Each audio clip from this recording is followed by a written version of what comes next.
This is Esther, Chapter 1, the third day.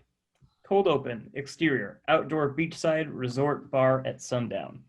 Esther looks out on the beautiful, cloudless, seagull-smettered pink and purple horizon and says just above a whisper as a server approaches.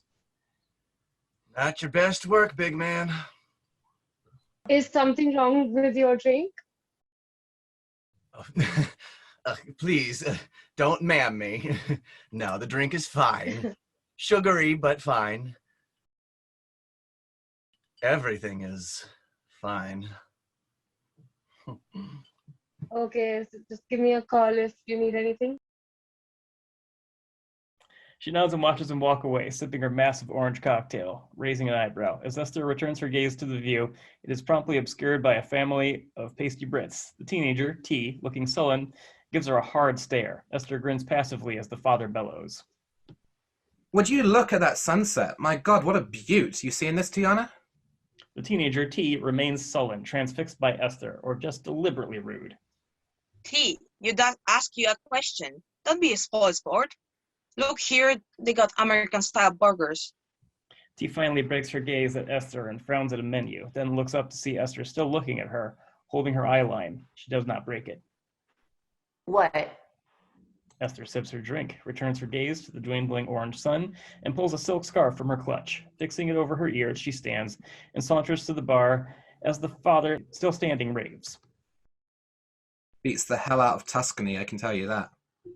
It was raining in Tuscany. That's what I'm saying. Esther digs for her credit card at the bar. Everything okay for you then? The youth are revolting. Enjoying the resort at least, I hope. Honestly, I'm happy wherever I am. Here's as good as anywhere. The country's not without its charm, I suppose. Bartender taps some buttons and seems to be having a hard time. You're not wrong, you know. I saw in the TV they're protesting in the streets at... Huh? Oh, I'm so sorry. The card doesn't seem to be reading. Esther goes out of her way to look annoyed. What do you want me to do about it? Sorry, huh? This is just weird. The screen even quit working. Do you have any cash? In a pandemic? Honey, I haven't touched paper money in 5 months. Yeah, okay, that's fair. Tell you what, don't worry about it, okay? Louis! The machine's down, you gotta call Vic! Esther nods her thanks and takes back her card. She walks away and sparks emit from the machine. The bartender curses as it begins to emit smoke and Louis comes running. Esther gives one last look to the family, the father arguing with the server, his blue mask hanging off one ear, the mother pulling one from her oversized purse. T has pulled her buff up from her bulky hoodie and hidden behind a closely held phone. Her little rainbow-colored chipped fingernails swiping away, feet up on another cafe chair, legs bristling at the sudden cold, utterly unprotected by cut-off jean shorts. T picks at a scab on her knee and Esther frowns, then gets in her cherry red Italian hot rod. She peels out hard, spraying the resort with gravel as she tears into the distance. We follow her down the road as she pulls down her scarf, lights a cigarette, and rifles through a pile of cassette tapes. Having made a selection, she pops the waiting tape from the deck and pulls an unspooling tape ribbon, unbothered by the fact of its destruction, and upon freeing it, chucks it out into the countryside. The new tape goes in, and Queen Somebody to Love blasts as Esther floors the gas, ripping toward the clear night sky as we see the flicker of some orange flame accompanying commotion at the resort in the far-off distance. End cold open. Act 1. Interior. A tomb in Jerusalem. Late day, 0 AD. In darkness, we hear muffled voices struggle. There's a surreal blending, and what we hear fades from Hebrew to English. A crack of light, more grunts. A boulder is rolled away with much effort. A body is carried into the space. We are in a tomb. Oh, come on, you lazy shits. It's not like he's fucking heavy. You pick him up then, Joseph. He's not joking. They bled him out, but did they fill him up with sand after? Oh, fuck, my back. Clement. And you really drop the body. Are you kidding me with this? Did you see the guy they made carry the damned crossbeam? He was smaller than Elias, and did he complain? He was not smaller than me. Oh, you're right. No one's smaller than you. The wives talk. Put him up on the thing already. You said you'd pay. I'll pay. Get him up there.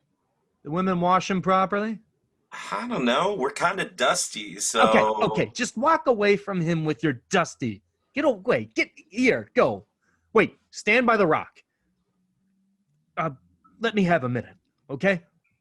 They give some distance and stand by the mouth of the tomb. Joseph unrolls a shroud and, taking a beat, lays it over the pallid, still remains of the radical prophet and teacher, Yeshua of Nazareth, or for our purposes, the mystic turned social instigator, JC. His voice trembling, Joseph kneels and whispers over the shroud. Rest now, Rabbi. He sheds a tear and rises. We stay with the shroud. In moments, the grunts and admonishments resume, and we are finally left in darkness, in silence. Moments pass. A spark, darkness. Another spark. There is a flame in the space somewhere. We are looking down on the shroud. The face beneath moves, just slightly, then more. JC, or Jesus Christ, if you prefer, stirs his hand and comes up to remove the covering from his face. He is a bit dirty. He seems in some pain, a bit stiff. He blinks and holds that pierced hand to his temple. Oh, god damn. A beat, then a voice. That'll calm down in a minute. Am I? Mm-hmm. Are you angel or devil? Well, it depends who you ask, I suppose. I saw you. I saw you in the desert. I was tempted by the destroyer and you. Yeah, best not tell anyone about that bit. You kept me in grace once. Do you resolve to purge my mortal thirst and raise me once again? Not my call this time, I'm afraid. No, the order's from higher up. I'll do you one bit of advice, though, if you don't mind the pity of a daft old soldier like me. Be I divine, or my mother guilty, the lie she is accused. I'm a man ended in 33 years in heart and mind. I'd be a fool to pass such an offering of wisdom from one who's traveled as you, most grim keeper. Yeah, that's the thing, kid. So you get some good wine and herb in you, you start spouting off with the flowery business. Maybe pull back on the no kingdom but by me and the eat of my body stuff going forward, yeah? That sort of thing's likely to get you, well, killed. I take your point. Anyway, look, it's about dawn and you'd best be on your way. I recommend getting the fuck out of town before the Romans make their rounds. I'd love to tell you more about what you're supposed to do now, I guess, but mysterious purposes and all that. I suppose you just have to grasp around like the rest of us for a while, all right? Consider it reward for a job well done, yeah? Talking peace and whatnot when you weren't loaded. You good? Yeah? Ed? Yeah, okay. All right. Up and at 'em. Death waves his torch and the boulder rolls away. Light fills the room and JC squints, adjusts and makes his way for the opening. He is quite naked, the notable gash of the spear wound under his ribs. Oh, wait. Here. Death hands JC a modest garment, then a skein of water. Yes, thank you. Low profile, yeah? And hey, look, I'm sure you get this a lot, but I was wondering, did you really do that thing with the water into wine? Hey, you gotta get their attention somehow. Yeah, but like, how did you do it? I mean, you don't have to tell me. I mean, you wouldn't want me to spoil the mistake, you know. No, you're right. Don't tell me. Sorry I asked. Okay, I'm gonna go. Yeah. Okay, good. Cheers. JC nods and goes. End Act 1. Act 2. Exterior, a tomb in Jerusalem, early morning, 0 AD. JC, guzzling, pulls on the robe and tucks in the water skin. He sees the Marys. They are stunned. Wide-eyed, they move to him. Rabbi! JC freezes, a deer in the headlights. Mary the Magdalene moves slower. My love? Mary. They embrace, holding each other close. After a moment, JC looks and eventually nods to Mary, wife of Clopas. Mary? Oh, Mary, it's him! Yes, Mary. Oh, Mary! I know, Mary. Oh, Mary!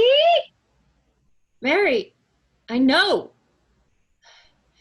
Yeshua, they're on the road. The Romans. Hurry yourself away from here. We will create a distraction. Are you hurt? Have you healed yourself? I'm fine. Then go. The others will help you. Go. He goes already. Fretting, the Marys scurry to the path and whoop and holler, drawing the attention not only of the Roman centurions coming their way, but of other Hebrews on the road into town as well. JC crouches out of sight and picks his moment to make a further retreat into the hillside. Hey, what's going on? Yeah, ladies, what gives? Speak, woman. We we were just on our way from we need you to the thing is, yeah. Hey! The fucking tomb is open! What? Oh shit, what did you do here? Go see if the body's in there. You better not have stolen the goddamn body, you fuckers. It's not in here! Fuck! Goddamned Hebrews. Alright, hands where I can see them. Oh, now, hold on now. Oh, Mary! It's okay, Mary. Look, Centurion, it's not what you think. He escaped. He escaped. Yeah, like I said, we just saw it. He was dead. Well, he was magic. Magic? Yeah, that's right. Yeah, like Mary said, he was magic or holy, whatever. He turned water into wine once, and I saw it with my own eyes. Mary too, right, Mary? Yeah, that's right. It's like Mary said, with the wine. Super magic, spooky stuff. Holy shit! I heard about the wine thing! That's real? We saw it. Mary and me, we did. Good stuff too, party stuff. Knew it! Are you fucking serious? Look, our people don't lie. If the lady says she had some water wine, she had some water wine. Where am I even right now? I heard all kinds of crazy things, Rom. Like the guy could walk on water, too. For all we know, he's halfway to Damascus by now. In a night? For fuck's sake, read a map, you shitheel. Okay, you two. Answer time. What really happened? Don't make me get Mr. Swordy here in on the action. We don't play nice, you follow? Cuts off noses is what he does. Talk. Fast. He ascended. What?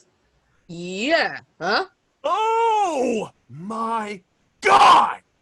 For real? Oh, whoa, whoa, whoa, whoa, whoa, whoa, whoa. Ascended? Right up in the sky. Whoosh! I'm not even supposed to be here today. I covered for Marcellus. He should be dealing with this shit.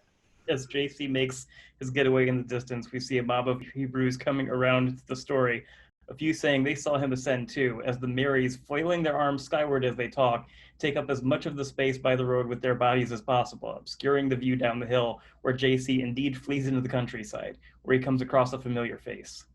Rabbi? Is it really you? You know another guy that looks like me with holes in his hands? Yeah, it is me, Thomas. Can you get a fucking donkey ready to go? Pretty please? With some good damn honey. Where's Judas? Ooh. Another apostle approaches and sees JC with stunned Thomas. He drops his lunch on the ground. Somewhere a rooster crows. End Act 2. Act 3. Interior. A social distance observing mountain ski lodge resort. Midday 2020 AD. Esther observes the big room with an elk head over her and cozies up by the fire with a magazine and a hot chocolate she tips a bit of booze into. Across the room, she spots a familiar face. Damp and sad in plastic snowboard boots is T with her blustering father and embarrassed mother. I'm saying, if you pay for a room with a view, it should be more than a grey mountain, you'd think. I mean, it's dead air and sky out there. Snow and nothing. Are you gonna ski or what? Are you gonna ski? I'm gonna read my Amish romance book. What? I wanna read the book I brought by the fire. No, I mean, Amish what? It's a love story set in like an Amish village. Where's the sex in that? The tension is whole point, I think. Okay, so I'm going out alone. Some family vacation this turned out to be. T, you sure you don't want to go with your father? T does not look up from her phone. T! I told you I twisted my ankle. Uh-huh. No doctor, though. It'll be fine. Leave me alone. Fuck's sake. Harold? A very drunk man in a cable knit sweater sidles up next to Esther, who's been watching all this with some curiosity. Oh, lovely. I'll buy you a drink. I'll take yours. She slugs it back. He's a little thrown, but recovers. Ah. So, what's a girl like you doing up a mountain like this, eh? Well, I'm about to test my sea legs tomorrow. Figured I'd see how they handle on the slope this afternoon. And just got so very tired and distracted, as one does. You're not from round here, are you? Beautiful. So what brings you up to the country? Well, I thought I'd pass through. Decided I liked it, I guess. I'll move on eventually, I suppose. I do like a linger. Hey, say, is you... Hi. She finishes her own drink in a gulp and trots quickly to the long stairs. You're welcome for the drink, Jerry. Upstairs, Esther enters her suite. Clothes are strewn about.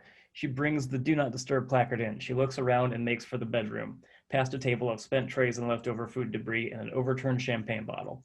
In the bed, a nude platinum blonde woman with horrifically smudged makeup awakes. She's covered in hickeys and bite marks. Hello? Esther moves to the window and picks up the glass with the most champagne and least cigarette butts in it. Oh, hi. A similarly marked dark-haired man steps out of the bathroom, drying his hair in boxer shorts.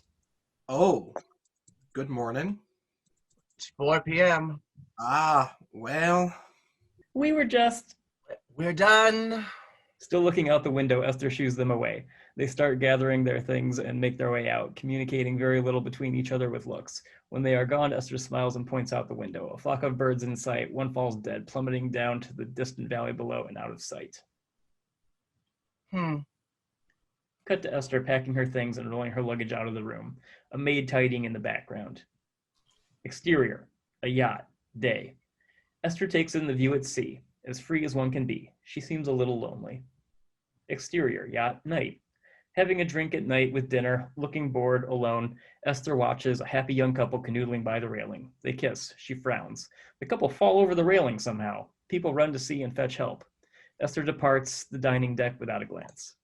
Exterior, dock, day. Esther departs the ship with a small crowd, and deckhands can be heard to exclaim that the boat seems to be sinking.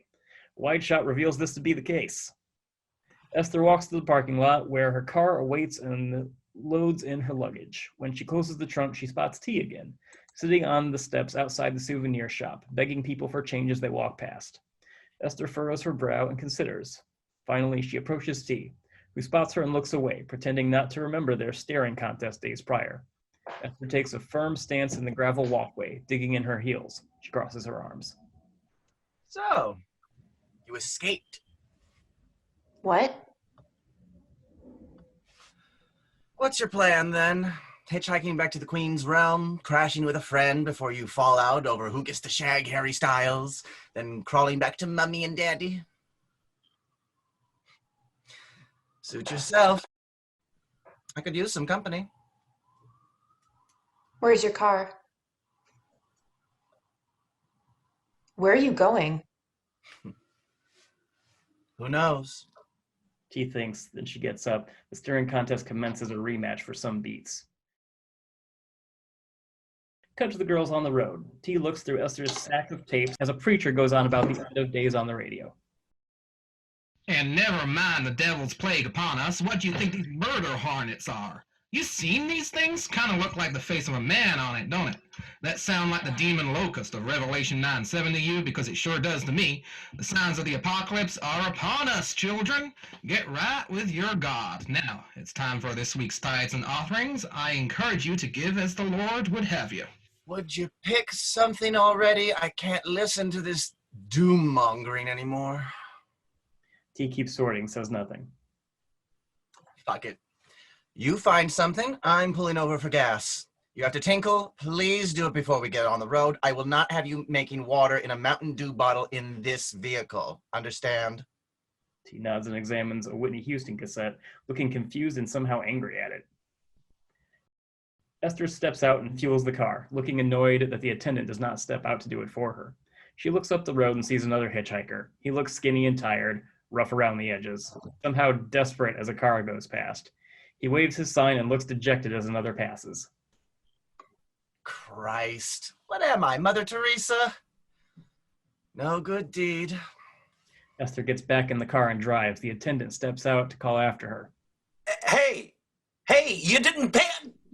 The attendant clutches his right arm and falls dead, a twist of agony on his face. Up the road, T makes her choice. This? Ah, classic.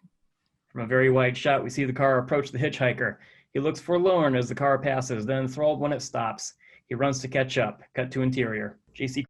Thank you. You wouldn't believe how cruel people can be. I can, sugar. There are wipes in the seat pocket.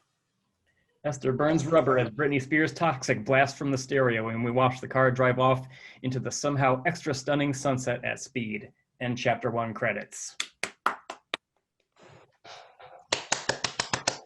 Awesome. Thank you, Phil. Hey. Thank you, Phil. Okay, guys. I'm gonna